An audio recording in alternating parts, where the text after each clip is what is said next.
Hey guys, I hope everyone's having a fabulous Friday evening. I got totally inspired to whip up this super yummy creation in the kitchen. And the truth is I'm not even that hungry. And I could use some help eating this because there's no way I'm gonna be able to eat all of this. But I'll give it a try and maybe I'll find a friend to share some with. But anyways, I was feeling in the mood for some creaminess. I've been taking it lighter lately, just a lot more juices and, like melon type fruit, papayas, tangerines, mandarins, and not as much fat. But today I was like craving creamy and I really wanted to make a creamy zucchini type pasta. So I used the meat of one coconut, and this was not particularly a young coconut and not particularly an older coconut. Like the older coconuts that are real fibrous, I will blend them up with water and strain them through the nut milk bag and make coconut milk with them. This was actually like primo for a creamy sauce. So I threw the whole coconut in there. I soaked some sunflower seeds, which I haven't eaten seeds, like just small amount in like a year. So it's kind of like I must have really been craving some creaminess.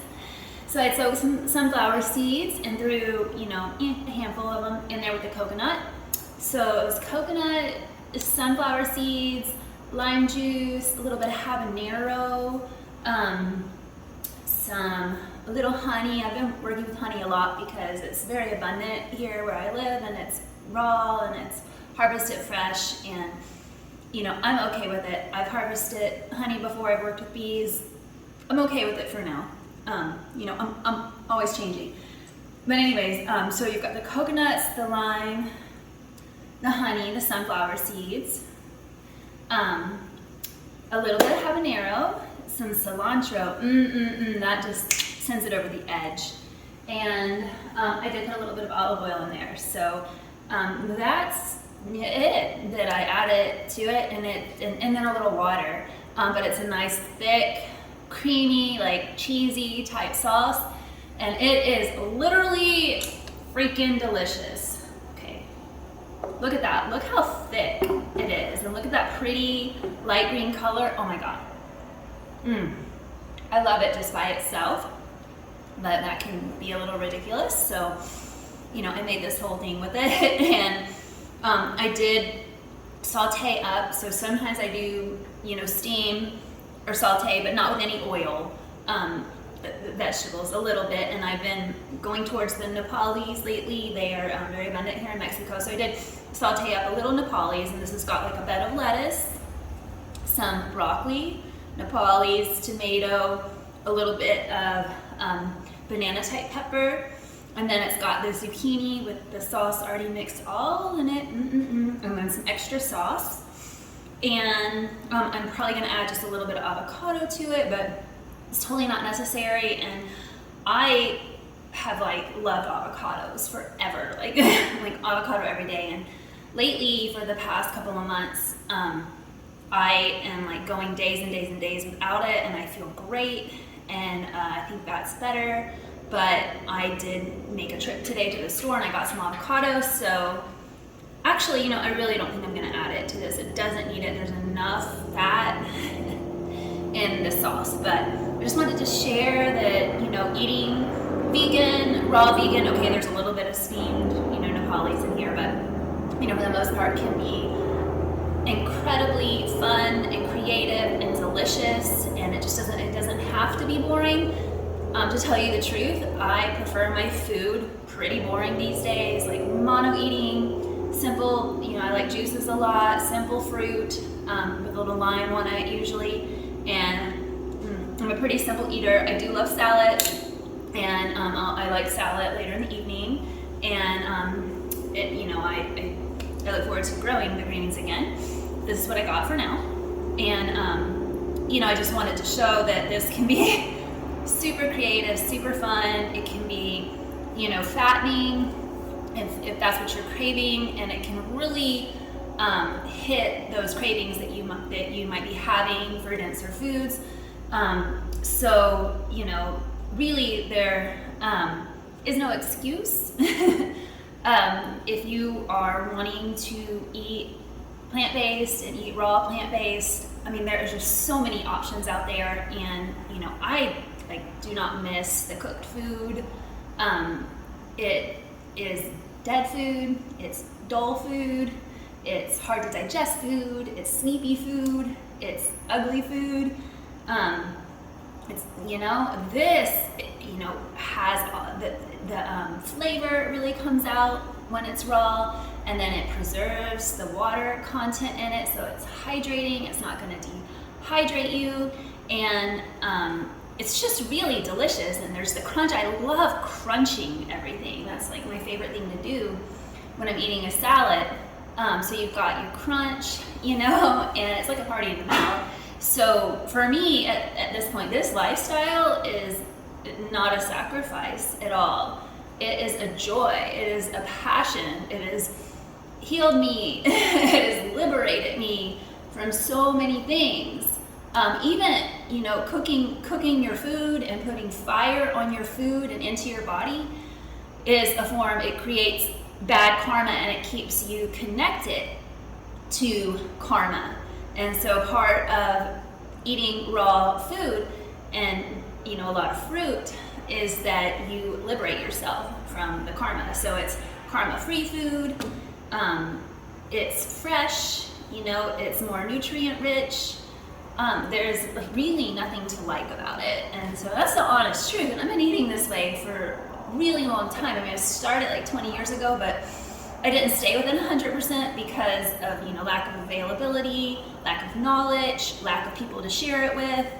And I started working on farms so that I could have access to to good organic fresh produce, because it was expensive in the stores, and I didn't want to, the kind of work that I was doing and self-growth I was doing in my life, I wasn't making a lot of money.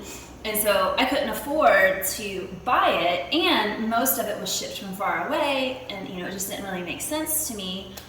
So actually, in the beginning, I did a lot of fasting, and I didn't even really think about it. I just knew that I really liked to drink liquids a lot, and I would get those powders and have them in liquid, and I was just I feel great this way, And so I just got tired of food. All the food options out there. I found myself eating apples, pears, bananas, and tahini, and kale. It was just very limited, and I was just over it, and I was fine with being over it. I didn't want to force myself to eat things that made me feel bad, and so I stuck to the juices that I was making the powders. I didn't do fresh juices and have a juicer and stuff back then. But that's how I did a lot of that, and then I did a lot of kind of steamed veggies, just one meal a day. At the end of the day, I did a lot of that, and it wasn't until I landed at the farm in Baja, which was a long time ago, over a decade ago, that I suddenly had access to a total abundance of fresh fruit and vegetables. I'm talking a dream come true. And I had to work. I had to work so hard for it. But that was what I wanted. I was so ready for it. I had worked at, quite a few other farms. So, I kind of knew that this farm that I had landed at was really extra special. It was something that I was having dreams of and visions of and asking for. I had worked on large farms, and it did not make sense at all to grow food for production. It's not an enjoyable experience. It's very business oriented. It's hard labor. The women who are doing it is making them very masculine, very hard. It's not healthy. It makes me sad, so I was like, wow, we got to get back to the garden. And so I found myself in Costa Rica where I intuitively was guided to this whole barrio, where there were a few farms, and I stayed at all of them, and I actually studied with women, women food growers, gardeners there, and I learned a whole lot from them, and I got to see permaculture in action. And I don't know where those slides are coming. Anyways, I got to see permaculture in action, and it, boom, opened my eyes. A light bulb went off, and I was forever changed, and I had seen the light, and I knew what it was, that I had context now of what it is I wanted. I wasn't just like anti, I was actually like gravitating towards something. So I saw that, went back to the States, and I was like, I can't live life like this anymore. I had to earn money, so I found myself doing some things to earn money. It's not like, life has its ways. But, and I landed in a place in California, and there I put in some different gardens, and like freaking donkey would eat it, and it just, it was okay, but it was like, it wasn't enough, so I was like, okay, the small garden, it's just not enough, but the big farm, it's too much. So synchronicity, serendipity, it was like, phew, it really opened and it was aligned. I went down to Baja, I went with someone down to Baja and did a whole 2-month-long trek into the wilderness with just him in the beginning. Then we met up with some people and we did another, month. So it was like a month and then a month. And that was absolutely amazing. I felt free. I did eat a little bit of fish on that. Looking back, I probably didn't need to, but hiking 10 miles, every day, and sometimes up, crazy overpasses with 70, 80 pounds on your back. Phew! I was just looking for just some nice sustenance, later in the day. So, we did fish along the way. And, that was all. I grew up fishing, there was nothing new, whatever. So, but then after that, I was like, done, right? So then from there, I was brought to Gabriel's Gardens, and it was like, oh my God, this is everything that I've ever been looking for. And I was like a devotee instantly. And, I was like, I want to learn everything that you know. And he's an expert seed saver, permaculture gardener, botanical genius, and just had such a joy and such a passion for growing food. And I soaked it up like a sponge for 10 years. And I am working on establishing myself so that I can grow gardens again in the style that he taught me, which is like quite the process. It's not so easy. It's not so easy in this world, and I will tell my story over time about what I experienced with the masculine and owning land and running farms and abuse of feminine energy. It is rampant and widespread. It's not okay. It's not working for anyone. And these guys don't know better, and they don't care. And I've done a lot of running away from abusive situations, not because I didn't want to work. It's because I have an intuitive sense about what makes sense for a wholesome life, and I have ability to see into the future and go, okay, well, if we're doing this in this way, it's not going to work out. It is not headed in a good direction. This is not of the light. I'm going to check out a lot of that. Until I found Gabriel's place, and it was a unique situation, and Gabriel was in a very unique time in his life, a bit softer than he had been at other times in his life, a bit more compassionate and understanding of women, and so therefore able to meet us where we were. I still worked really hard. I can remember times where my knees were bloody, a lot, and bruised from kneeling down, to work on the earth a lot. And, always working. I had the headlamp, always working until dark, into dark. First thing, crack of the morning, I would get up and I would go and tend to the greens. I would harvest greens, I would weed them, I would thin them out, because somebody's going to a party. So anyways, because in Baja, the sun, I called it the arrogant sun. I mean, it didn't take long after rising for it to be really hot and the greens would be wilted and you can't work with them when they're like that. So I'd spend the first hour, from the sun up to, getting all of that. I'd have all of our salad harvest for the day. And then I would come back after that and I would do a yoga practice. And then after that, I would go do some more work in the farm. And then after that, I would make a meal for, with other people, or, lots of times it was just me and him there, but during the high season, there were other people there. Then I would do more work and then I would do more work. And then at nighttime, I would do more work, and often filling seed orders, processing seeds, cleaning, all kinds of stuff. And then, late at night, I would wash my feet and I would crawl into bed and I'd be like, I'm so tired, and then do it all again the next day. And, I would do a lot of harvesting as well. I forgot that part. I would do a lot of harvesting of the fruit that was, something was always going off, and that was, took some time. So that was always really exciting. I really enjoyed that. And the thing that I loved the most was preparing the fruit and sharing it with Gabriel. That just touched my heart and soul so much, feeding him the food that he had grown. It was the best food in the world. Literally the best food in the world, hands down. So, in my biggest dreams, I'd like to get bigger gardens going here that I grow, the good cultivars of a lot of this food that isn't really growing here because they are, don't really have the irrigation technology. And so they grow the type fruit that is appropriate for this type of climate. But if you have irrigation, that, you have a lot more options for variety.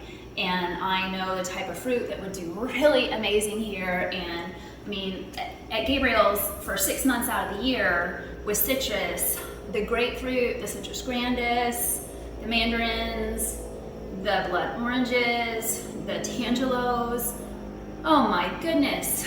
Oh, the grapefruits were out of this world. I've never tasted a grapefruit as good as they were there. And the citrus grandises were just like the king of the fruits. And I had that every single morning for breakfast and every single evening for dinner. That I had, and this was not this is not the grapefruit that you find in the stores. This was exceptional. And I definitely miss it, but there's a lot of things I've had to give up in life in order to continue with my spiritual journey and my calling. And life is not just about meeting our carnal desires or getting everything we want in one place forever and ever. That's just not the way life is.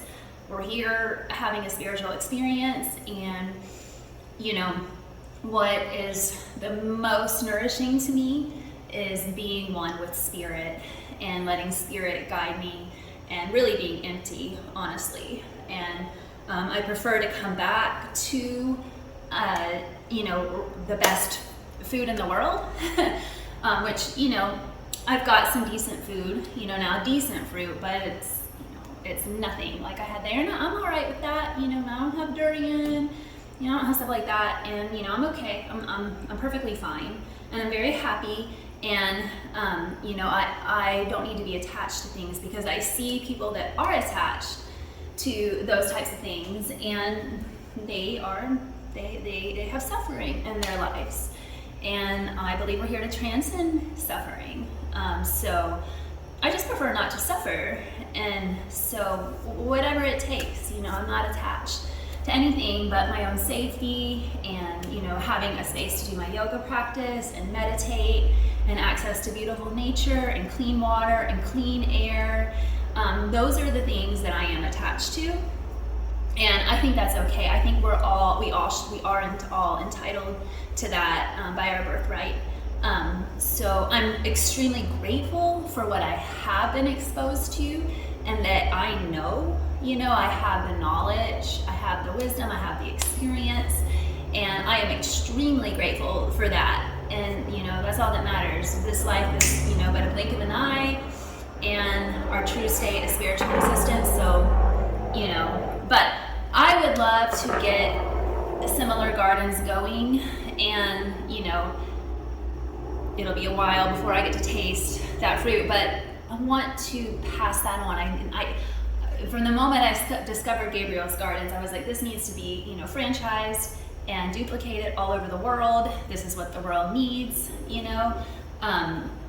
and so I would love to leave something like that behind, as a gift for others, because there really isn't that much in this world that's like truly inspiring. I mean, nature's inspiring, but as far as what the humans are doing, it's a bit grim, honestly.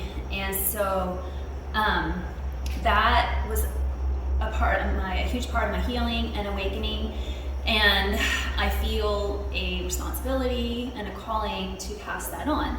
And so I'm really trying to manifest that, but it is not easy. It's not easy at all. So I resort to a lot of meditation and alignment right now, because beating my head against the wall and and working myself to death physically isn't the answer. So I am definitely working on things. But anyways, back to this delicious meal that I'm not even hungry. I'm not going to be able to eat this like hardly at all, but it's pretty, isn't it? And it sure does taste good. It'd be nice if like a group of like 4 people could sit around and like eat this together and like yum, and like gaze into each other's eyes and just like feel the love and feel the nourishment. That's how I like to be with food. I like to be with food in just like a really loving way. Just sitting and like gobbling up food on my own is just not very satisfying to me. But anyways, here is the food, and yum. Maybe I'll work up an appetite. I might go do some dancing and maybe I'll work up an appetite. But yeah, this sauce is the bomb. Absolutely delicious. Anyways, I hope everyone's having a fabulous Friday evening. I'm here alone as usual, and I just feel surrounded by positive energy and support from the spiritual entities that are in this world, and all the little animals that are all around me. And I'm just grateful to be somewhere that is, fairly quiet and simple, and easy to be here. And the people are all really kind, and I feel I'm a part of a greater village here, even if they're not all raw vegan or even know what vegan is. They, my friend told them, I don't go tell people like what my lifestyle is, but my friend told them, and they're very intrigued. They ask a lot of questions to him about me and like eating raw foods and everything, and they're just very, very intrigued about all of it. And they're just like lovely people, and I just feel really supported. And so yeah, I feel like I'm a part of a village. It's actually native people walk by my place all the time, and they live down in a village that's 2.5 miles from here, about 1,000 feet down. And they walk, and there's a lot of horseback riding too, but I see the women and the children and the men too, and the families walking, and I like to walk this. It's a workout, but it's really nice. So it's kind of like something I had always wanted, and then I kind of gave that up because I just got caught up in other, that's this whole garden thing and permaculture and like raw foods and healing and yoga, and I got really like caught up with all that. And then spirit just kind of like landed me here, and so now I am like around these people and like living this dream that I really wanted, even though it's not like exactly how I envisioned it. It's happening, and it's really quite perfect. And so it's nice to just sit and meditate and breathe it in and be like, here I am. I have arrived home, home. So I just wanted to get on and check in and say hello and share a little bit of my yummy creation and my energy and my story and whatever wants to flow. So I'm going to try to get up early tomorrow morning and do the hike up and down the mountain. There's different areas, but this one is the most change in elevation. It's just like right out my door, and it definitely gets the heart pumping and the muscles working, and it's beautiful views, and the air is so nice right now. And so I look forward to it. It's like a spiritual practice, and so I really look forward to doing that. And I know everyone's face that travels regularly, and everyone always smiles and waves, and I'm kind of like a part of the community here now. I'm like a token gringa, and that's okay. But yeah, it's so strange. I feel like I belong here. It makes sense. It feels like home. And so I'm just, I'm really grateful to be here, because I've been in a lot of situations that were far from as pleasant as this one. And I know, I have context, and it's like Spirit kind of put me on this journey of experiencing things that were the reality of this world, so that by the time I got to this part, I would not complain about the things that aren't perfect, because nowhere is perfect. So I have just a lot of gratitude, and I've been here a year, and I've never once felt like, oh, I want to leave and go somewhere else. This isn't good enough. I'm not happy here. This is off. I never have felt any of that. From the moment I arrived here, like literally the moment, I was like, I'm home. And it's been that way ever since. And I've never felt that way. Well, I felt that way about Gabriel's Gardens, and in Gabriel, working with him. I did feel that way, and I actually thought I might be there forever. But life had a different plan. But other than that, I've never felt that way about anywhere. I've been like, what the fuck is going on this planet? Like, are you kidding me? So I spent a lot of time retreating into the forest and getting away from the insanity, because I'm just like, are you kidding me? This is what people are doing with their lives? It's like heavy out there.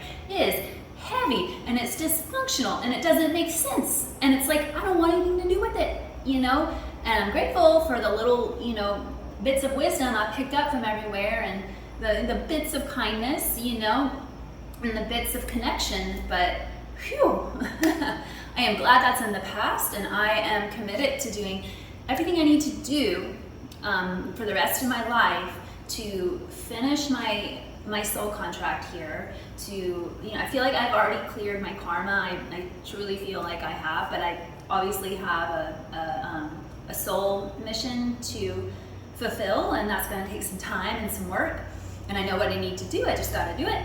But everything I can do to leave my essence here, to bless this planet, to change this planet for the better, and to not incarnate here anymore, because I don't think that the humans are doing a very good job with creating heaven on earth. And so I don't really want to come back and do this again. I just don't see that would be an enjoyable experience. I think I've gotten about as good as you can get it right now, and I am just incredibly grateful.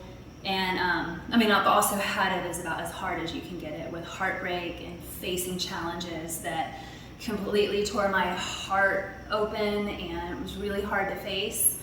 And then I got kind of liberated from that, and so now I'm just in a place kind of suspended in neutrality, where there really isn't anything bad happening. There isn't anything like extra exciting happening. It's like, it's peace.